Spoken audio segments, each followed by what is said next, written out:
Aujourd'hui, je vais vous raconter une histoire incroyable, celle de Francis Ngannou. Un homme qui a transformé la souffrance en une force inarrêtable. Son parcours est une véritable leçon de vie, un témoignage que la volonté peut déplacer des montagnes. Imaginez un petit garçon à Batillé, au Cameroun. Très jeune, Francis perd son père, malade et sans les moyens de se soigner. Ce drame le plonge, lui et sa famille, dans une misère encore plus profonde. Sa maman n'a pas de moyens et se bat avec des moyens de bord. Il n'a même pas de quoi s'acheter un cahier ou une ardoise pour aller à l'école. Dès l'âge de 10 ans, il doit travailler dans les carrières de sable, un labeur épuisant, juste pour aider les siens à survivre. Dans son cœur, il sent que la vie sera très difficile pour sa famille et lui. Il est quand même doué en boxe.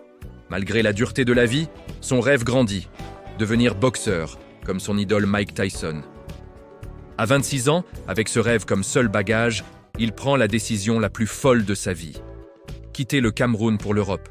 Chemin très difficile par le désert, c'est le début d'un périple infernal. Il traverse le Nigeria, le Niger, puis l'Algérie, souvent à pied. Il dort dans le désert, affronte la faim, la soif, la peur. Les trafiquants d'êtres humains sont un autre obstacle à traverser. Arrivé au Maroc, l'Europe est si proche et pourtant si loin. Il doit faire des petits jobs au Maroc afin d'économiser pour sa traversée en mer et aussi dépanner sa maman restée à Batillé. Il vit dans les bois, tente de franchir les clôtures de Melilla, de traverser la mer sur des embarcations de fortune. Il est arrêté, blessé, expulsé. Mais jamais, au grand jamais, il n'abandonne. Son corps est meurtri, mais son esprit reste intact. Après 14 mois d'un calvaire indescriptible, il réussit enfin à atteindre l'Espagne, puis Paris.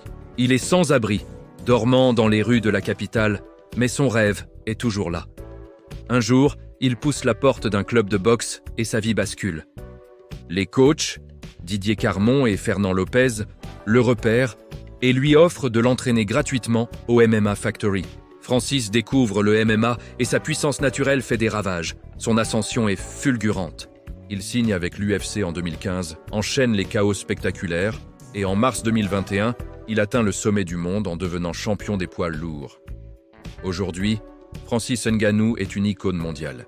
Il a affronté les plus grands, y compris Tyson Fury en boxe anglaise, et a prouvé qu'il était l'un des combattants les plus puissants de la planète. Il porte fièrement les couleurs du Cameroun, vert, rouge, jaune. Son histoire est un puissant message d'espoir, mais Francis lui-même met en garde. Il ne conseille à personne de prendre le chemin du désert, un voyage sans retour pour tant de personnes. Sa vie nous enseigne que même quand tout semble perdu, la détermination et la foi en ses rêves peuvent nous mener au-delà de nos espérances. Souvent combattus, mais jamais abattus. Si vous voulez connaître les détails de chaque étape de son incroyable voyage, commentez « Détails » ci-dessous. N'oubliez pas de liker, partager et de vous abonner pour ne pas manquer la suite de cette histoire inspirante. Merci à tous.